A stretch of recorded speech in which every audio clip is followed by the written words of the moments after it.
పొట్లకాయ శనగపప్పు కూర.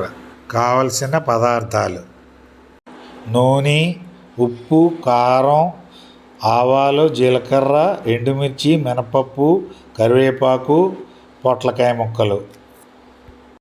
2 గుప్పెళ్ళు శనగపప్పు తీసుకుని అరగంట సేపు నానబెట్టాలి.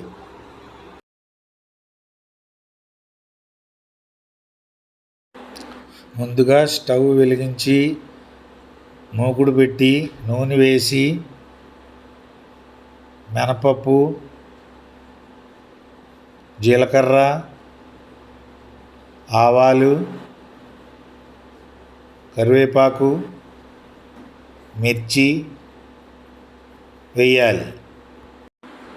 పోపు బాగా వేగిన తర్వాత పొట్లకాయ ముక్కలు వేయాలి. బాగా కలుపుకోవాలి. మూత పెట్టాలి. మరి ఒకసారి కలుపుకొని 1 చెంచాడు కారం వేసి కలుపుకొని మూత పెట్టాలి.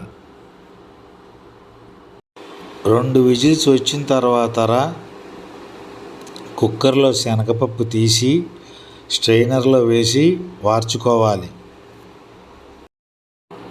తరువాత ఉడికిన శనగపప్పుని కూరలో వేసి బాగా కలుపుకొని మూత పెట్టాలి.